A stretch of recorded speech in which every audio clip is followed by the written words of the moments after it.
Oke, jadi kemarin tuh sebenarnya gue nge-scrolling di TikTok. Kalian tuh harusnya sadar ya, kalau di TikTok tuh ada kayak TikTok Shop. Dulu tuh gue penasaran kayak, sebenarnya ini tuh works gak sih? Ada orang yang beli gak sih?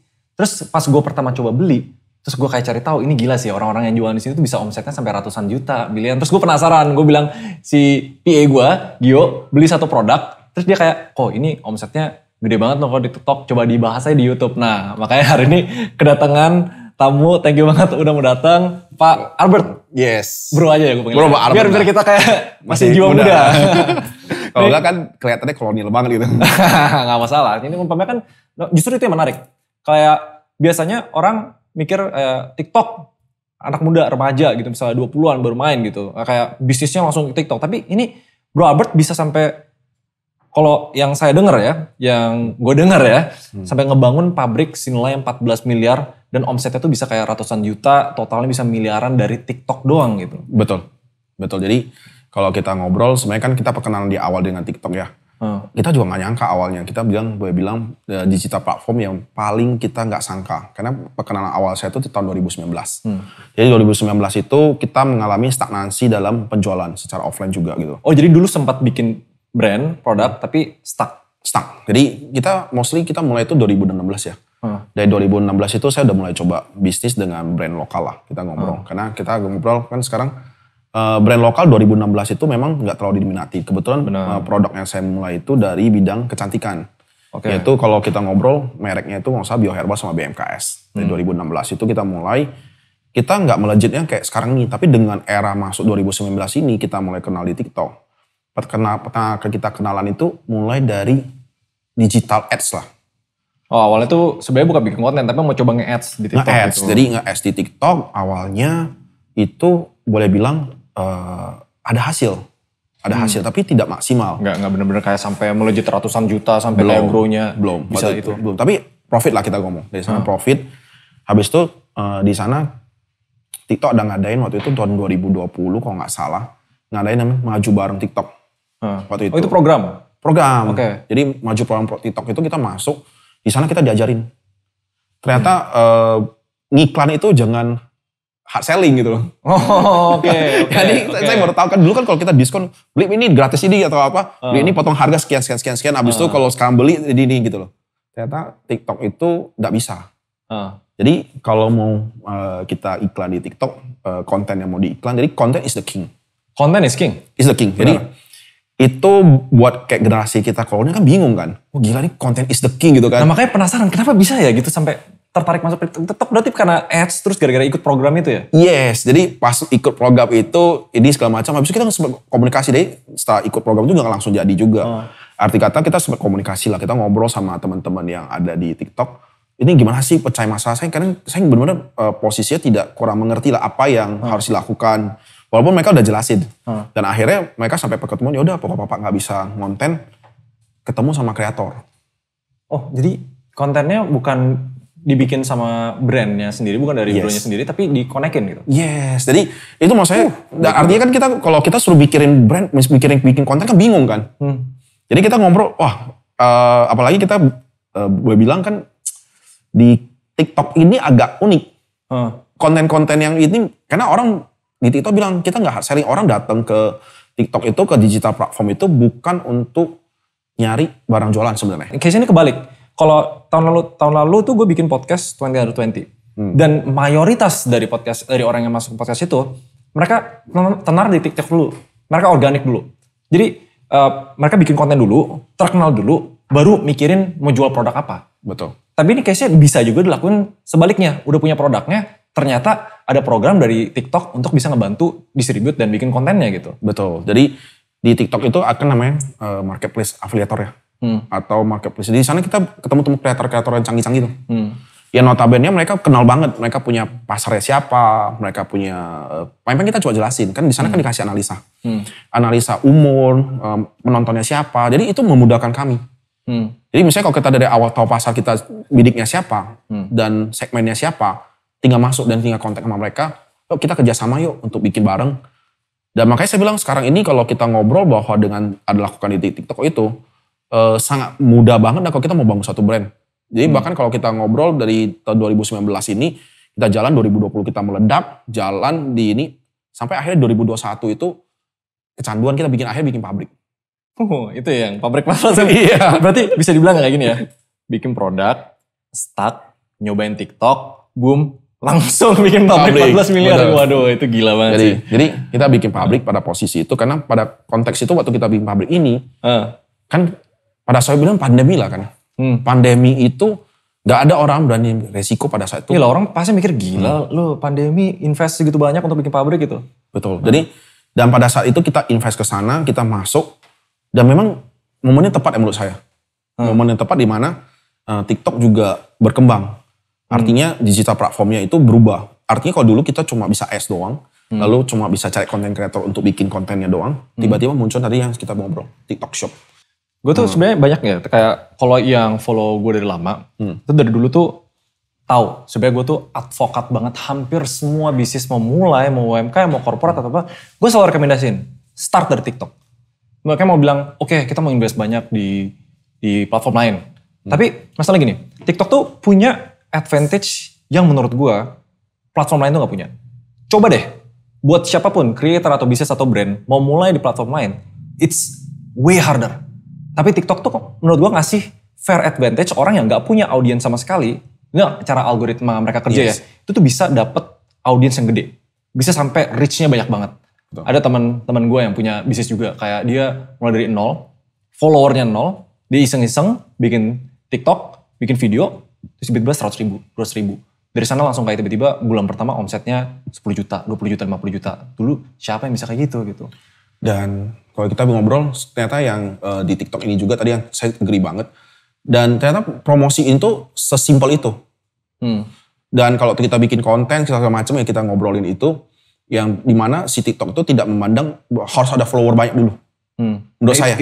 Iya, itu benar. Gue setuju banget. Gak perlu ada follower banyak dulu, tapi bisa nge-reach banyak orang. Iya, itu yang saya kaget. Jadi kayak awal-awal kita kerja sama dengan beberapa content creator, yang kita awalnya anggap remeh gitu. Maksudnya, ya cuma 1.000 gitu loh follower. Sama, gue juga kayak gitu dulu. Kayak pas mulai, cuma 1.000. Tapi gue scroll, gila jutaan views. Iya, 100.000 views. Itu 100, dan itu kita lihat itu progress ya. Bahkan kita ngobrol ya, kadang-kadang bisa jadi kalau konten kita gak bagus, udah out of date lah, kita gak ikutin tren yang ada, out of date-nya, yang jutaan itu bisa kalah dengan yang cuma view-nya yang ratusan ribu. Benar. Itu is a real thing gitu. Benar. Jadi kita mikir follower itu doesn't make sense. Kalau dulu kalau kita ngomong ke digital platform yang lain-lain yang ada, is about kita ngejar itu kan harus ngejarnya follower gitu. Benar. Dan follower selalu yang kita kejar gitu. Nah, tapi yang di sini another game gitu. Game changing banget gitu menurut saya. Dan begitu game ini artinya orang yang baru mau mulai sama orang yang udah mulai lama punya kesempatan yang equally. Itu yang buat saya tuh oke, it is easy game to play. Easy game to play. Fun fact ya, gue tuh sebenarnya fokus di 3 social media. Nah, jadi TikTok itu platform terakhir yang gue mulai bikin konten. Sekarang followernya paling banyak, viewsnya paling banyak.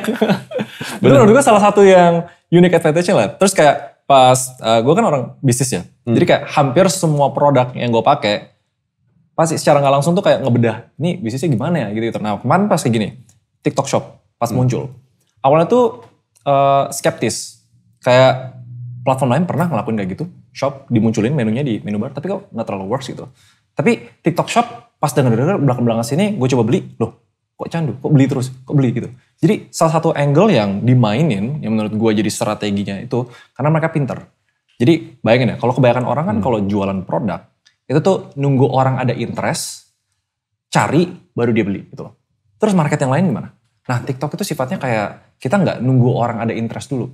Jadi organic content itu yang bikin orang penasaran, tapi somehow pas muncul di sana, dan relate sama apa yang dirasain sekarang gitu, beli. Bisa bentuknya impulse buying, bisa maksudnya emotional buying, bisa emang orang niat. Dan algoritma TikTok sih emang gila sih, menurut gue itu lumayan game changing. Betul. Tapi bisa sampai, coba di sini ada produknya nggak yang sampai kejual ratusan juta di TikTok gitu? Ada. Ini ya? Ini. Jadi yang tadi ini produknya yang kita udah mulai stabil. Ini setahun? Iya. Just only 1 tahun doang udah mulai stabil dan moga-moga ntar secepatnya kita keluar dari zona UMKM. Woi, gila mulainya UMKM dalam 1 tahun udah langsung keluar gitu lah. Iya, jadi untuk perusahaan ini makanya kita kebetulan di 2 perusahaan, dari waktu di perusahaan ini kita ajak satu teman lagi untuk masuk. Kita lihat banyak hal yang kita kaget gitu. Artinya TikTok itu memang waktu kita konsen di sana, game changingnya beda banget. Jadi waktu kita konsen di sana, zona UMKM ini bisa kita terobos dengan cepat. Padahal kalau kita mikir kan orang mikir wah di TikTok itu cuma pura-pura harga murah awalnya. Padahal kita di range harga itu sebenarnya bukan murah. Yang ini berapa middle. sih? Kalau ini kebetulan yang box ini, ini di harga 270.000. Oke. Jadi yang box ini harga 270.000, game changing banget. Yang hero di TikTok Shop yang mana? Ini malahan. Yang ini? Iya. Jadi bukannya, jadi kan awal kita mikir TikTok, kayaknya terbawa isu bahwa masih. Takutnya buying powernya nggak kuat. Itu. Tapi kenyataan enggak. Karena pas kita ikutin beberapa content creator ya, entah yang elektronik segala macam, kok jutaan bisa laku gitu. Nah kita masuk kan, tapi ya udah kita masuk, kita konsen. Masuk ke sana, itu dalam waktu 1 tahun itu, produk yang kelas middle, itu terobosnya bagus banget. Dan boleh bilang, kalau orang bilang daya beli gak bagus nih, misalnya kan dengan pandemi kan, waktu itu kan kita masuk kan posisi pandemi. Harusnya daya beli gak bagus. Save cash, kayak apa-apa gitu. Ya kan, dan semua orang kan kenyataan tuh gak terjadi. Itu kayak nada dream gitu, yang buat kita bilang. Artinya, TikTok membangun itu dengan algoritma yang cukup baik yang saya ngobrol, sehingga kita bisa ketemukan, produk kita itu ditemukan oleh orang yang memang pada saat itu punya buying power yang cukup menarik. Saya nggak tahu gimana cara dia kerja, tapi ini kita bisa ketemu. Daya beli yang cukup baik, artinya kan memang ada masyarakat yang tidak mampu, ada masyarakat mampu. Nah di sini kita kayak ditemukan dengan cepat ke masyarakat mampu dan membutuhkan produk kita. Iya. Dan mereka yang mampu untuk, yang kita ngomong kalau impulsif buying-nya kalau nggak ada dana kan juga nggak impulsif juga kan. Benar. Tapi kalau ini bisa segitu hebatnya. Soalnya kayak gini, gue sih lumayan surprise ya, kayak gue selalu bilang, gue selain bisnis gue orang tech, dulu computer science. Nah waktu itu sempat di tahap gue mencoba ngebedah algoritmanya, cara kerjanya gimana gitu. Nah gue TikTok tuh salah satu yang kayak punya, gue gak tahu gimana caranya kayak FYP, itu emang selalu yang gue mau nonton gitu loh. Yes. Kalau platform lain tuh kayak kadang iya, kadang enggak gitu, tapi algoritmanya tuh dapat gitu. Sama ya, sebenarnya kalau big tech company ya, kalau even sampai yang di luar negeri dan lain-lain, salah satu yang paling susah yang mereka lakukan adalah mapping usernya. Mapping user tuh lumayan susah. Jadi kayak mereka ada laba-labanya gimana caranya tuh, oke ini kategori user ini yang cocok, ini untuk apa, ini untuk apa gitu misalnya. In reality kan memang TikTok platform yang juga make money lewat advertising. Jadi mereka kuat banget di sana. Tapi hebatnya dalam beberapa short years mereka bisa ngalahin algoritmanya platform-platform lain. Tapi masalah gini, ini kan salah satu case nih. Ini salah satu case yang kenapa gue juga ngundang dan thank you banget udah mau datang. Emang bisa dilakukan sama semua orang? Bisa. Terbukti. Karena sekarang kan kalau harus punya pabrik 14 yang dulu?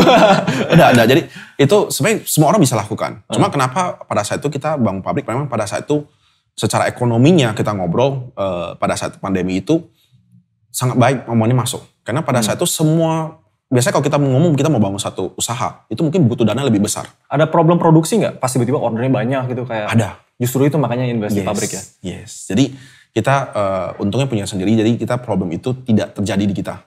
Jadi basically kalau kita ngobrol, kan ini ya impulsive buying atau kita ngobrol ini kan, begitu tren itu naik, itu langsung momennya harus cepet anggap tuh. Harus. Kalau misalnya tiba-tiba, karena sering case-nya. Tadi kita ngomong Shark Tank kan, ya kan. Banyak banget kok brand-brand yang diinvest, terus tiba-tiba order meledak, tapi nggak bisa memenuhin supply, memenuhin demand. Itu tuh problem gede gitu. Terus solve-nya gimana? Berarti langsung invest gitu. Yes. Jadi pada saat itu kita ngobrol, awal kan kita mulai mesin kan cuma 1-2. Sekarang totalnya kita ada 4 gitu. Oke. Untuk running out gitu. Dan kalau kita ngobrol sekarang itu, kita bahkan kalau jalan kita tanya, semua orang bisa lakukan, bisa. Bahkan kalau kita udah tahu patternnya, itu enak banget. Jadi kalau sekarang kalau di Koraimon kan ada ini ya, ada istilahnya. Kita bro. Iya. Bro Raimon kan itu kita ngomong ada istilah kan ternak uang ya. Perusahaan yang bikin ternak uang. Kalau saya sekarang bikinnya ternak merek gitu. karena udah tahu seberapa cepat bikin merek, terus seberapa cepat penetrate market, jadi bikin terus gitu. Betul. Ya. Dan kalau kita bicara itu sekarang bahkan kalau di luar negeri kita ngobrol. Merek itu adalah salah satu komponen yang paling mahal dibanding produk itu sendiri. Agree. Dan punya nilai dan valuasi yang ini. Selama kalau kita bicara kan mungkin dunia startup kan kalau di luar negeri lagi turun. Tapi ada juga beberapa startup itu mulai fokus ke how to do the acquisition brand gitu. Nah itu yang brand-brandnya positif, mereka mulai dicari. Nah sekarang untuk bikin brand jadi positif dan dikenal orang itu ternyata cepet banget dengan adanya platform digital yang disediakan sekarang ini. Itu yang saya lihat gitu. Tapi ini di Indo doang so far apa gimana? Kayak pernah sampai... Ini ya saya kaget. Saya nggak nyangka. Artinya kita kan mikir kita lakukan TikTok kan cuma di Indonesia ya. Paksanya juga kita juga ngobrol konten kreator juga Indonesia gitu. Tapi kenyataannya kita berapa kali itu sempat dikontak itu pembelinya itu dari luar. Bahkan ada beberapa yang distributor kita tuh dari sekarang jadi agen atau reseller kita itu dari luar. Belanja luar kayak dari Taiwan. Yes. Bahkan kalau ini sampai ke Hong Kong segala macam itu masuk. Jadi mereka belanja sama kita itu dari Hong Kong segala macam. Jadi reach-nya gimana kayak lah TikTok emang sengaja ads ke sana apa enggak? Enggak. Organik ini. Organik. Tiba-tiba kena sana gitu. Jadi dari teman-teman konten creator yang kita kerjasamain, pasar-pasarnya mereka itu saya nggak tahu gimana. Jadi akhirnya mereka cari website kita segala macam, masuk ya kita kontak, kok bisa kita beli jumlah lebih besar nggak? Kita mau dagang lagi di Taiwan, di Hong Kong kayak gitu-gitu. Nah itu yang terjadi. Dan artinya sebenarnya peluang kita itu meningkat. Game kita itu game changingnya game banget gitu, berubah. Nah inilah menurut saya itu peluang ya yang ada di dalam TikTok dan teman-teman yang kalau mau jalanin bisnis bosen dengan cuma Indonesia doang. Nah ini peluang. Dan waktu saya cocokin kemarin dengan teman-teman UMKM yang lain yang khususnya di kecantikan, mereka juga mengalami hal yang sama. Bahkan kalau teman saya satu lagi, bahkan mereka boleh bilang mereka udah coba mempelajari pasar-pasar Malaysia karena berkat TikTok itu muncul. Oke. Kalau misalnya orang mau masuk ya, tadi kan tipsnya apa? Jadi kayak orang bikin produknya dulu, terus coba ngelakuin yang tadi nge-ads dulu atau gimana gitu. Sarannya kalau misalnya orang mau masuk nih, terus mau bikin brand cepat dalam 1 tahun bisa omsetnya kayak ratusan juta per bulan gitu. Ada hal yang perlu lakukan tuh research pasti. Jadi harus itu research dulu, jadi research marketnya gitu dulu tentang produknya. Kompetitornya siapa segala macam seperti biasa SWOT-nya. Produk tetap matters lah ya. Kan? Produk matters. Untuk masuk ke sana trennya di mana. Kedua, research yang kedua yang paling penting yang dulu nggak kita lakukan, research konten kreatornya siapa. Oh, dilakuin kayak gitu? Yes, sekarang kita kan jadi kalau bisa kita kunci. Jadi kayak misalnya kita ngobrol ada beberapa yang mungkin kayak brand ambassador segala macam. Nah itu salah satunya ngunci kan. Jadi kalau sekarang yang udah jalan sekarang ini teman-teman yang udah jalan, udah ngerti yang agak gede mereka ngunci di sana. Tapi kalau kita mau mulai yang kita belum bisa nih ngunci, nggak apa-apa. Cek dulu yang mana yang belum dikunci cukup menarik. Gitu loh. Make sense. Oke. Berarti kalau sebenarnya nggak fair dong. Karena kalau dulu ikut program, kalau orang sekarang emang masih ada programnya? Masih. Oh masih ada? Masih. Berarti bukan program cuma karena baru launching doang gitu? Bukan. Jadi mereka itu bahkan lebih panjang kali ini. Oh? Jadi kita sekarang itu berkompetisi. Saya ada salah satu brand kita ini ya, udah jalan setahun kan. Ada yang baru masuk 3-4 bulan, jualannya hampir 1 miliar. Di bidangnya sama ya, dan saya nggak turun juga gitu. Benar, bidangnya sama, 3-4 bulan jualannya sampai 1 miliar. Iya, kompetitor kita ya. Yang ikut program TikTok ini? Iya. Programnya namanya apa sih kalau yang sekarang itu? Sekarang ini kan maju bareng TikTok, tapi kan ininya follow me. Follow me itu ya? Yes. Semua orang bisa ikut itu? Bisa. Apa gimana? Bisa banget. Oke, ini biar kalian tertarik, gue coba taruh di bawah linknya nanti. Berarti follow me ya? Follow me. Berarti UMKM siapapun yang mau coba gedein brandnya di TikTok bisa ikut program itu? Gitu. Harus. Jadi kalau misalnya kita ngobrol, dan jangan kayak gini loh, kita kalau pas mau ikut program ini, jangan cuma mikir, nah ini kita ngomong mindset ya. Yang kita berpikir itu cuma, kita jualan cuma di Indonesia. How is to go global itu bukan cuma impian. Kalau dulu kan kita cuma kayak beberapa kan cuma didengungin dong ya. Bener-bener dibawa enggak. Jadi kalau misalnya programnya udah hilang ya udah hilang gitu. Tapi kenyataan sekarang enggak. Karena dengan adanya platform digital ini karena reach-nya dia memang bisa sampai di luar secara organiknya. Either way kita enggak iklan ya kita ngobrol. Enggak ads sama sekali. Pengennya ini nanti bakal ada brand-brand baru ke depannya pengen go global gitu. Yes. Tetap plannya ini kalau bisa semua produk lain ini dibikin global. Yes, karena menurut saya di Indonesia secara humannya itu mulai berkembang sebenarnya. Kalau kita ngobrol kualitas ekspor lah ya. Yes, udah nggak jelek-jelek juga gitu. Tapi kita kayak gini, pasar ini harus mulai ada satu platform yang bantu gitu. Karena kan kita tahu kalau kita ngobrol ekspor segala macam itu kan biaya besar ya untuk memperkenalkan satu produk ya. Nah tapi kalau kita ngobrol ini hampir biayanya kecil sekali. Negara tuh, especially kemarin gue ngobrol sama teman gue di game industry, dibilang kalau misalnya mau masuk ke lokal negara, kayak marketingnya, reach-nya, dan lain-lain itu bisa habis kayak puluhan juta dolar untuk kasus game gitu. Ini bisa dengan segampang itu ya lewat. Dan itu kita kalau jujur itu cuma solely kita kerjasama dengan content creator yang tepat. Oke, make sense. Jadi misalnya kalau kita ngomong nih salah satu cuplikannya teman-teman, ini content creator ini digemari sama TKW Indonesia atau diaspora Indonesia. Udah kerjasamain aja dulu. Karena mereka yang kenal marketnya di luar negeri itu sama. Jadi mereka mungkin tahu nih masukin ini barang ke supermarketnya. Diaspora Indonesia mulai dari sana. Dan itu langkah pertama yang paling gampang. Dan diaspora Indonesia consumption-nya itu jauh tinggi banget. Oh ya? Tinggi. Ngomong jujur itu tinggi banget. Itu salah satu kontributor gede juga. Yes. Bisa. Jadi banyak hal entah dari makanan segala macam yang kita lihat di Indonesia itu punya peluang itu cukup besar. Karena saya pribadi pernah ikut satu pameran ya di Singapura waktu itu diundang. Diaspora Indonesia itu baru buka pameran kita jual produk Indonesia nih setengah jam habis. Oh ya? Pada harga kita, misalnya di Indonesia kita jual, misalnya harganya 100.000 kita jual di Indonesia. Kita ke Singapura itu kan kita tahu daya beli mereka lebih baik. 3 kali lipat, 300.000, 400.000, setengah jam. Dan itu menurut saya itu peluangnya besar banget. Dan gak ada channel distribusi yang bisa lakukan. Dan kita ngobrol sekarang kan banyak ya mulai aware ya. Kita ngomong pasar Indonesia selain bukan cuma pangsa pasar, tapi juga bisa jadi satu game changing lah untuk di Indonesia bahwa produk Indonesia bisa ke bawah. Dan memang di luar itu kan sekarang dengan perpolitikan yang gak jelas, Indonesia itu punya panggung produk sendiri gitu. Jadi sebenarnya problem Indo tuh kalau menurut gue pribadi ya, production itu udah mulai naik. Yes. Kualitas udah mulai naik. Yes. Tapi memang untuk kebanyakan orang yang baru mulai, mau UMKM, mau personal, mereka punya problem distribution. Yes. Distribution itu problem gede. Dan makanya kan kenapa semua orang di digital era tuh ngerasa it's a fair game. Asalkan production udah naik, kualitasnya udah bisa bersaing, it's a matter of siapa distribution partner yang tepat. In this case, TikTok ngebantu banget. Gitu. Yes. Ada final tip gak buat kayak siapapun yang mau mulai? Yang paling penting yang harus diperhatiin, tadi kan produk, lock content creator. Ada secret sauce-nya gak sih? Kayak sebenarnya apa sih yang bisa bikin melejit gitu? Kalau kita ngobrol yang kita melejit banget ya, secret sauce yang ada, sebenarnya gak ada yang rahasia umum. Sebenarnya pada tahu kita ngobrol. Doing-nya harus benar-benar konsisten. Karena kayak gini loh, kadang-kadang kan kita ngobrol kan, kita bikin build konten dengan si A masih belum berhasil, si B belum berhasil, si C belum berhasil. Tapi mungkin yang ke-10 ini kita ketemu satu klik, dan begitu satu klik ini dia langkah lompatnya tinggi. Konsistensinya. Nah, nggak banyak orang yang ngelakuin itu loh. Orang biasanya dari awal kalau misalnya nggak works udah langsung stop gitu misalnya. Yes, dan itu kadang-kadang kan sering terjadi kan. Padahal kita ngobrol biayanya tuh paling rendah sebenarnya.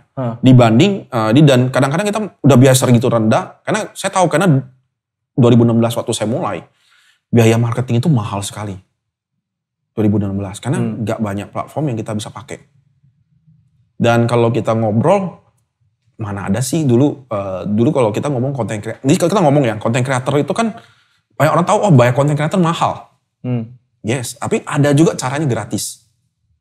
Yang mereka dibayar berdasarkan percentage gitu. Ya dimana? Profit sharing. Dari profit sharing, jadi namanya affiliate kan sekarang ini. Yeah. Affiliate, Yang ada di TikTok, jadi teman-teman itu sekarang, ada saya kayak beberapa affiliate yang di kami itu, punya penghasilan tuh puluhan juta. Baru satu merek dari saya loh. Padahal dia totally bukan cuma merek saya doang gitu. Jadi kayak dia bisa ngejualin semuanya gitu. Tapi dari ini aja, dari satu mereknya itu bisa sampai puluhan juta gitu. Yes. Jadi bayangin, satu afiliator itu bisa penghasilan lebih daripada mungkin ratusan mungkin. Karena saya lihat beberapa merek dia workout gitu. Oke, make sense. Nah, yang jadi, penting konsisten lah. Dan mereka gak butuh dibayar untuk di depan lagi. Karena mereka ngerti bahwa yang fasilitasin itu TikTok kan? Yes. Jadi gak perlu kita yang reach out untuk kayak, tolong dong kayak gini-gini gitu. Nah, jadi di awal itu kan kalau kita belum terkenal, harus sedikit kita reach out. I see. Yes, jadi karena kan kayak gini loh. Tapi platformnya sendiri yang bantu kayak kasih komisinya gitu-gituan ya? Yes, jadi udah tersedia. Dan bahkan kalau kita ngobrol untuk para pendatang baru kan sekarang TikTok kan ada program yang Follow Me, itu kan ada bagian akuisisi ya. Nah itu banyak yang dijodoh-jodohin tuh sama afiliatornya. Khusus yang masuk ke Follow Me. Tapi kalau yang gak masuk Follow Me ya harus cari sendiri. Cari sendiri. Berarti secret sauce-nya join follow me Yes. program TikTok. Dan itu kayak saya pribadi itu bisa dibantu itu sampai mungkin 300-400 afiliator yang dijodohkan. Yang bisa bayangin itu brand awareness-nya seberapa gede gitu. Iya, itu keren sih. Dan kita nggak bayar di depan kasarnya. Itu keren sih. Jadi kayaknya message-nya tuh siapapun sekarang kalau mau mulai bisnis, mau mulai produk, terus mau put their product out there, udah jauh lebih gampang. Benar. Jadi harusnya pembicaraan dari Bro Albert ini motivasi kalian buat kalau mau mulai apapun, even dari gue, even sebelum ketemu Bro Albert tuh gue kayak bikin TikTok. It's the easiest way untuk mulai out of zero, dapetin mass, itu salah satunya yang paling gampang. Ternyata baru tau juga ada program Follow Me ya. Follow Me. Dan dengan Follow Me ini kalau kita ngobrol, membypass lah. Thank you banget. Gila, ini Bro. ilmunya banyak banget. Kayaknya gue mau coba ambil angle itu deh. Soalnya selama ini tuh angle-nya kayak cuma content creator, jual produk. Tapi ternyata ada angle bisa ngedistribute lewat cara itu gitu. Oke, intinya mencari kesempatan dalam, apa ya? Intinya melek opportunity lah. Gak semuanya tuh krisis, gak ada opportunity gitu ya. Yes. Oke, thank you banget for your time. Thank you, Gila, bro. akhirnya bisa lihat produk TikTok. Ternyata ada real case-nya orang yang berhasil sukses jualan gara-gara TikTok. Alright, see you guys in the next video. Buat kalian yang baru mulai atau udah punya bisnis, penasaran gak sih sama UMKM bisa sukses di TikTok? Jadi kalian bisa belajar dan dapetin ilmu tips langsung dari mereka lewat program Follow Me by TikTok. Dan ikut program ini tuh kalian bisa dapet tips, trik tentang jualan bisnis di TikTok, termasuk cara manfaatin solusi periklanan untuk TikTok for Business. Langsung aja ikutin program Follow Me gratis terbuka buat semua UMKM.